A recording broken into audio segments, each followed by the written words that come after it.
ang lupang hinirang, hiling ng patawad sa aming bayan.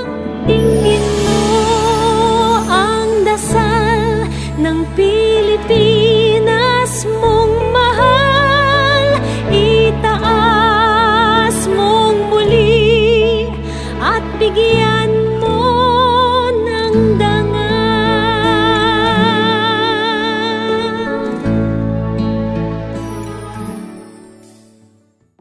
Sa anumang unos na dumaan sa ating mga buhay, ang Diyos ay kalakasan ng ating puso at bahagi natin magpakailanman.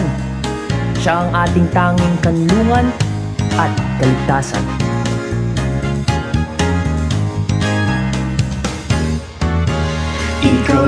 Ikaw lang aking minamahal. Ikaw lang, Panginoon. Sa'yo ay susunod, laging maglilingkod. Sa'yo lang, aking Jesus. Ikaw lang, aking minamahal. Ikaw lang, Panginoon. Sa'yo ay susunod, laging maglilingkod. Buong buhay ko'y alay lang sa'yo.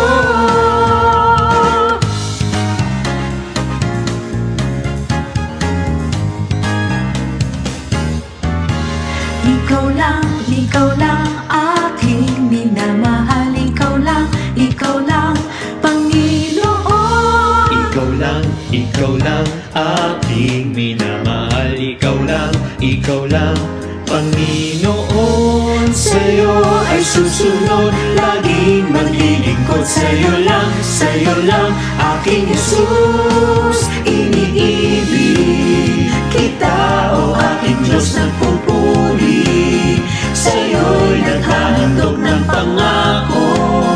Tanging ikaw lang, O Jesus, aking Diyos. Iniibig kita, o aking Diyos ng pupuri. Sa'yo'y naghahandog ng pangako. Tanging ikaw lang, O Jesus, aking Diyos. Kalakasan ko ay ikaw, kalakasan ko ay ikaw, kalakasan ko ay ikaw, at kagalakan sa tuwi-tuwi-na.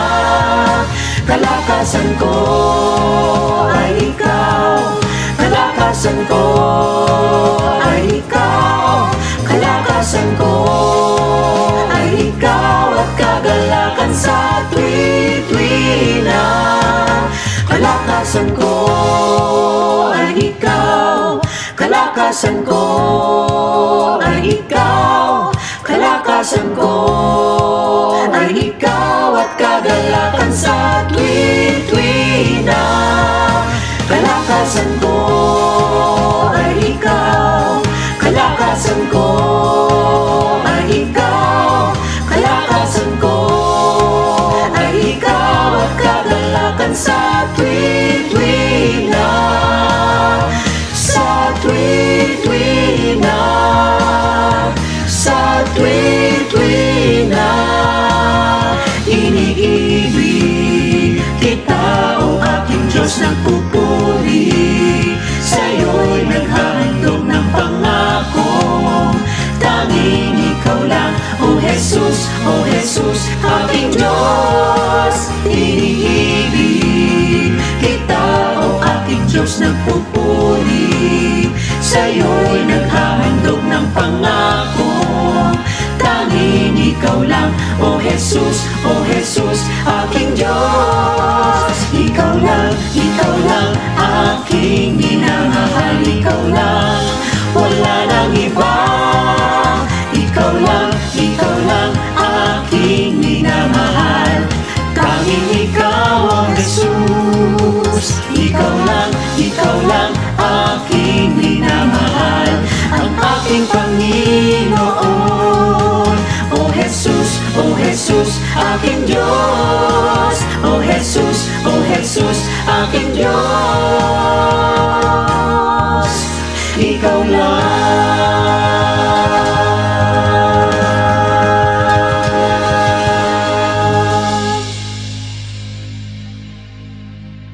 Magandang umaga po sa ating lahat. Ako po ay si Bishop Francis Alvarado na naatasang magbigay ng salita ng Diyos ngayong umaga para po sa ating 40 days prayer and fasting for the Philippines.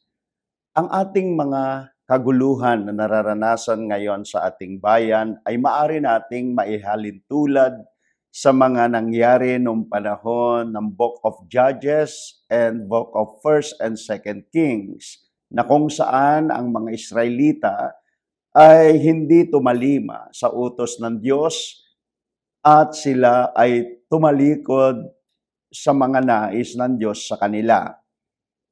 Kung bibigyan natin ng talata sa Biblia, ay mababasa po natin sa Book of Judges, chapter 2, verse 13 to 15, NCV translation.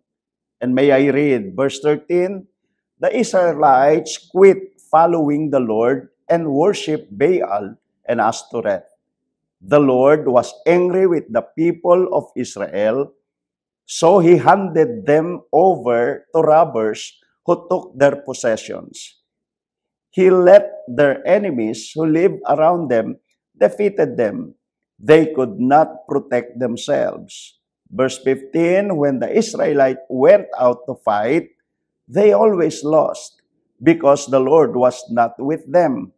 The Lord had sworn to them this would happen. So the Israelites suffered very much." Yan po ang istorya in the Book of Judges. And in Judges chapter 2, o 21 verse 25, in those days, the Bible says, everyone did what was right is in their own eyes. Ganun po ang nangyayari kapag ang isang bayan ay hindi tatalima sa nais ng Diyos. Magkakaroon po talaga ng mga problema. Gaya nga po ng nabanggit ko ng mga kalagayan ng mga Israelita noong mga panahon na yon, nakaranas po sila ng matinding chaos, destruction, walang kapayapaan sa lupain, at extreme poverty ang kanilang naranasan ng mga panahon na yon. At maliban doon, ang mga Israelita, they become unfaithful. Nagbalik sambang Diyos-Diyosan po sila. At ang mga tao ay naging immoral at sila'y naglalaban-laban sa bawat isa. Yun ang kondisyon ng isang bansa kapag hindi tumalima sa nais ng Diyos. Subalit sa panahong ito ay ginigising ng Lord ang mga Kristiyano sa kapanahunan natin sa ating bayan. Kaya sinabi niya in the book of 2 Chronicles, chapter 7, verse 14, "If my people who are called by my name will humble themselves and pray and seek my face and turn from their wicked ways, then I will hear from heaven and will forgive their sins and heal their land." Gusto ng Diyos na ibalik ang mainam na kalagayan ng kanyang bayan. At alam ko na dahil sa ginawa ng Panginoon Jesucristo sa krus ng Kalbaryo, tayo na nagsitalima at nanampalataya kay Kristo, tayo ay tinawag na bayan ng Diyos. Ginigising tayo upang manalangin. At ang panalangin ay sabi ng Biblia na ating binasa, kapag tayo mga tinawag ng Diyos sa kanyang bayan o mga tao, ay mag-humble at manalangin. We humble ourselves and pray, seek God's face, and turn from our wicked ways, then God will forgive our sin, hear our prayer, and heal our land. Ito ang susi kung nais natin manumbalik ang magandang kalagayan ng ating bansa. Kailangan ang mga tao ng Diyos ay manumbalik tayo sa Panginoon. Hanapin ang kanyang mukha, tumalikod tayo sa mga kasamaan. Ito ang nire-require ng Panginoon. At kung tayo ay handa lamang na gawin ang kondisyon ng Lord para pagalingin muli ang ating bansa, magkakaroon ng magandang future ang bansang Pilipinas. Sabi po, God will hear our prayer from heaven, forgive our sins, and heal our land. Kung aking babalikan yung introduction ko kanina, na kalagayan ng mga Israelita, nung tumalikod po sila sa Diyos, nagkaroon sila ng matitinding problema at talagang ang mga tao ay tumalikod nga sa Diyos, naging unfaithful sa Diyos, sumamba ulit sa mga Diyos-Diyusan at nakaranas sila ng matinding kahirapan noong mga panahon na yon. Pero nung sila din naman ay bumalik, talagang pinagpala sila ng Panginoon. At kung babasahin ko po ang resulta, nagpanumbalik nung mga Israelita in the book of 2 Chronicle, chapter 30, simula po sa verse 20, ang resulta ng pagbabalik muli ng mga Israelita sa Diyos, sabi po sa verse 20 of 2 Chronicle 30, the Lord listened to their prayer and healed the people again. So kapag tayo ay magbalik loob sa Diyos, gaya ng sinabi niya, tayo mga tinawag, we humble ourselves and pray, ito ay isang susi na ang Diyos ay muli po tayong pagpapalain as a nation. Humble ourselves and pray, seek the face of God, and turn from our wicked ways. Then God hear us from heaven, forgive our sin, and heal our land.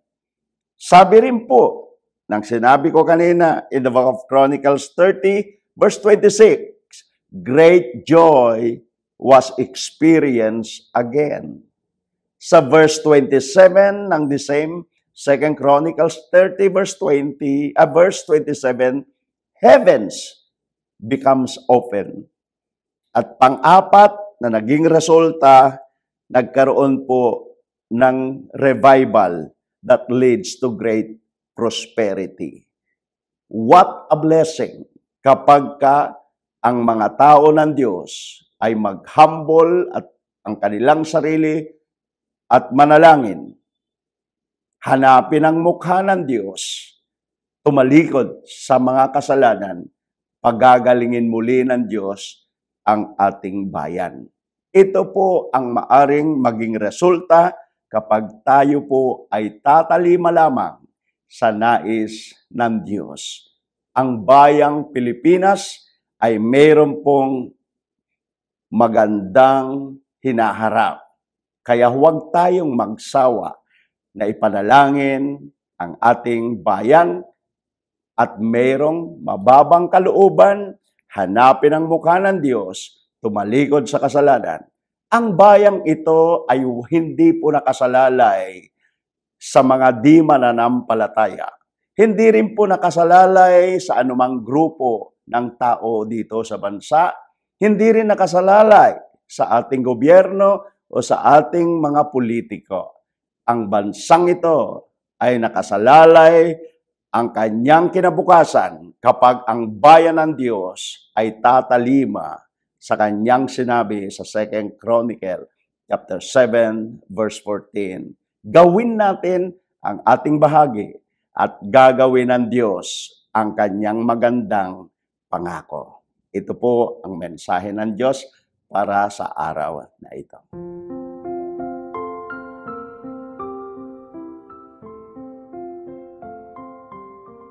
In 1 Timothy chapter 2 verses 1 and 2 says, therefore, I exhort first of all that supplications, prayers, intercession, and giving of thanks be made for all men, for kings and all who are in authority, that we may lead a quiet and peaceable life in all godliness and reverence.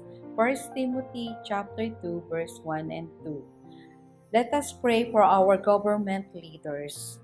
Father God, in the name of Jesus, we lift up to you our government leaders. Lord, let their lives, O God, be the center, O God, in their lives. And we thank you, Lord, O God, that they will not be, Lord, O God, misuse the public funds, O God. Lord, yung mga pinagkakatiwala sa kanila, Panginoong mga kaperahan, mga pondo, O God. Lord, hayaan mo, Panginoon, magkaroon sila ng tunay na takot at tunay na, yes, Lord, O God, responsibility, Lord, sa lahat, Panginoon, na pinagkakatiwala sa kanila. Lord, we thank you, Father God, O Lord, that they will not engage in corruption.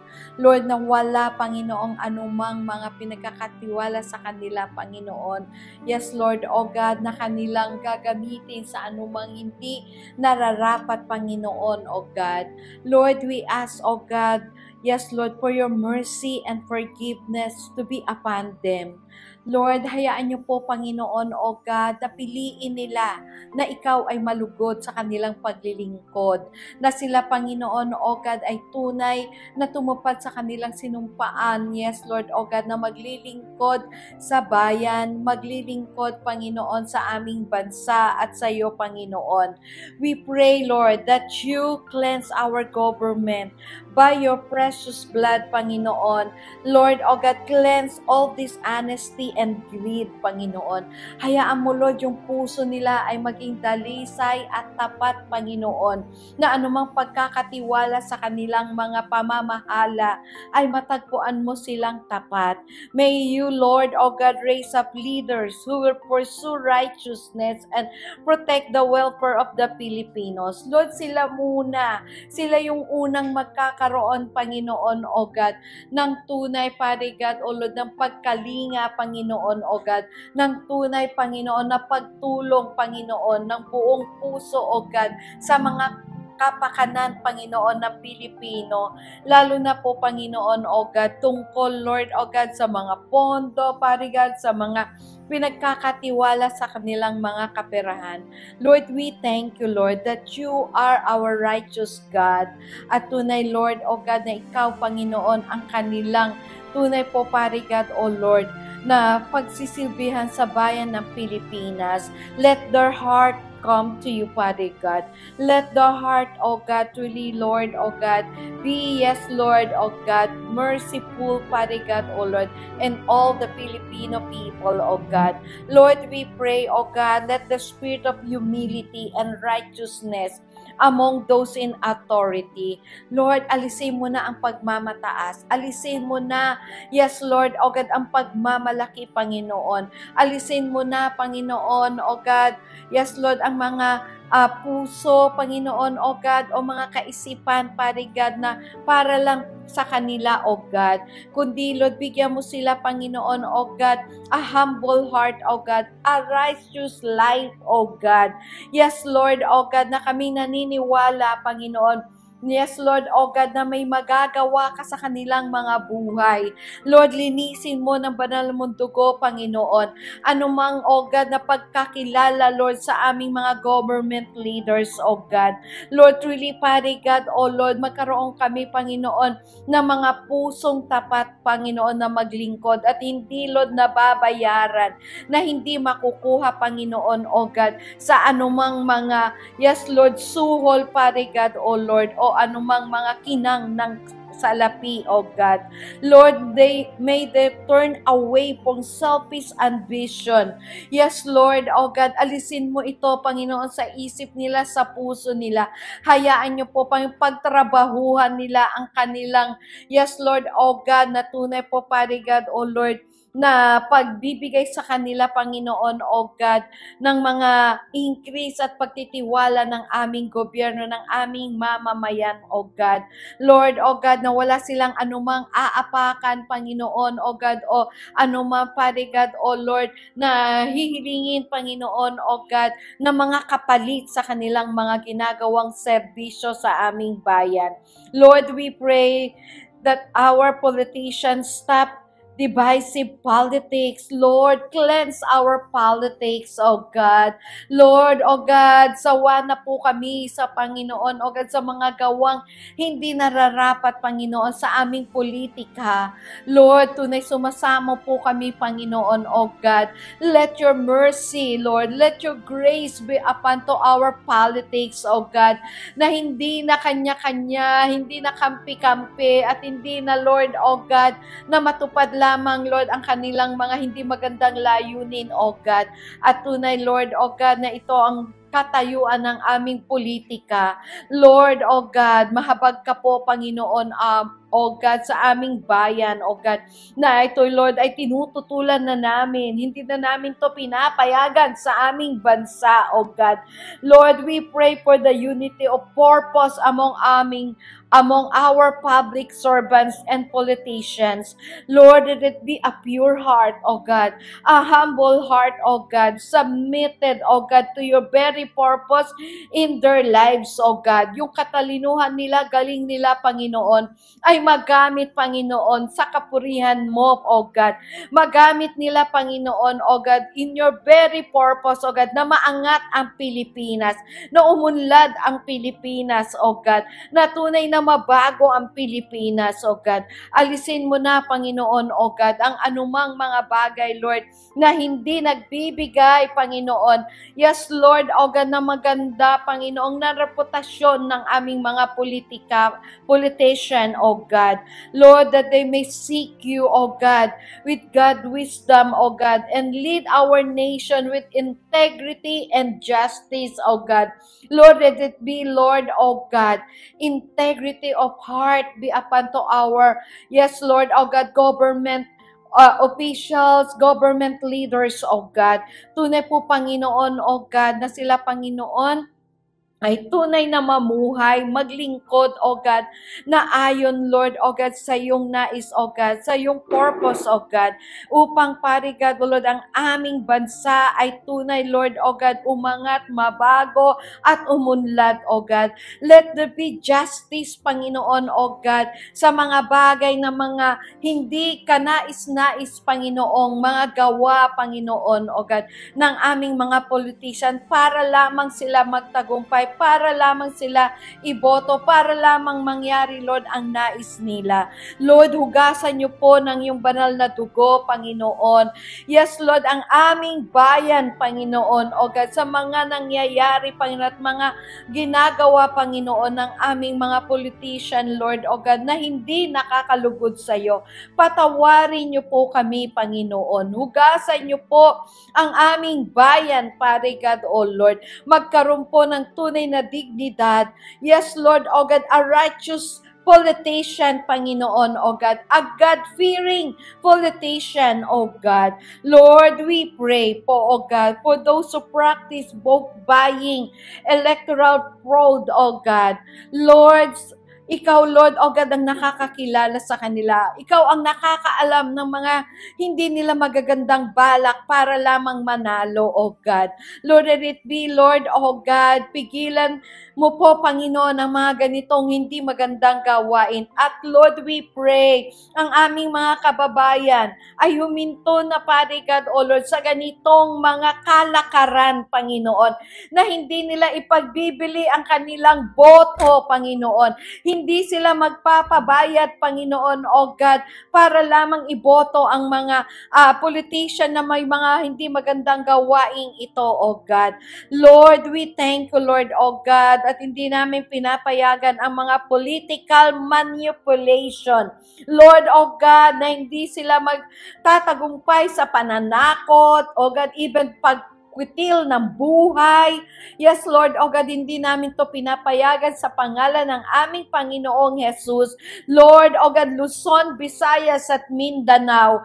Lord, O God, let it be your protection, O God. Let every heart of Filipino people, yes, Lord, O God, ay tunay magkaroon ng pusong tapat, pusong may takot sa iyo, Panginoon, O God, na alisin mo na ang karumihang ito, yes, Lord, sa aming mga Yes, Lord, oh God, election, Panginoon, oh God. Lord, na wala na pong mamamatay, wala na pong madadaya, wala na pong mga anomalya sa botohang ito, oh God, na darating, oh God. Lord, we ask God, oh God, to convict their hearts of their wrongdoings, oh God. Lord, ikaw po, Panginoon, ang mag-convict sa puso nila. Na Lord yes, Lord, di po yung mga puso nila, Panginoon, Lord, magkaroon sila ng banal na takot sa iyo. Yes, Lord, natigilan na nila ito, tapusin na nila to, Panginoon, mga hindi mabubuting mga gawain, O God.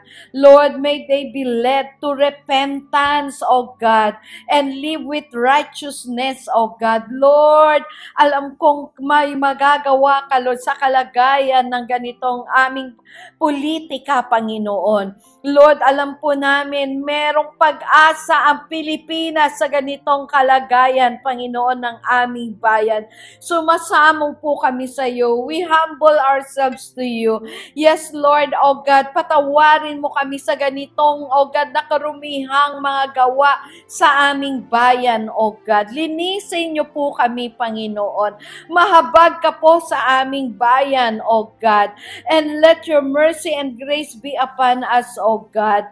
Lord, we thank you, Lord, O God, sa gagawin mo pagbabago sa aming bayan, Panginoon, lalo sa aming politics, O God. We thank you, Lord, O God, for your mercy and grace. In Jesus' name, amen and amen. Heavenly Father, today we come before you with humble hearts, seeking your grace and your mercy for the Philippines.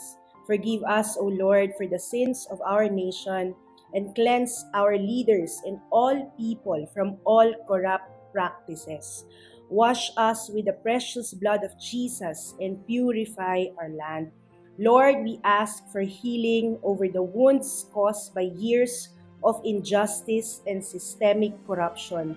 Break the chains of evil that have held this nation captive and restore the trust of the Filipino people to our government. Let unity flow among us as a people of this nation, and may justice and peace prevail throughout the land. Lord, today we stand on the truth of your word in Psalms 33, verse 12. Blessed and prosperous is the nation who has God as their Lord. They will be the people he has chosen for his own. We declare that the Filipino people are yours, Lord, and that the Philippines is a nation blessed and highly favored by you. Thank you for the victory you have already prepared for us. This is our prayer in Jesus' name. Amen and amen. Maraming salamat po for joining our prayer for today. Join us on our daily online convergence for 40 days, 6 o'clock in the morning through PCEC Facebook page, and 8 o'clock in the evening through the 702 DZAS Facebook page. We also invite and encourage you to form your own on-site prayer and fasting gathering on the culmination date on February 28. If you are within Metro Manila, kung kayo po ay taga Maynila, we invite you to come and join the prayer gathering that will happen at Green Hills Christian Fellowship from 9 a.m. to 12 noon on February 28 to celebrate the end of our 40 days of prayer and fasting for the Philippines. Again, thank you po for joining our prayer convergence today. May we all be an answer to our prayers for our nation. May the healing of our land begin with us. God bless us all, and God bless the Philippines.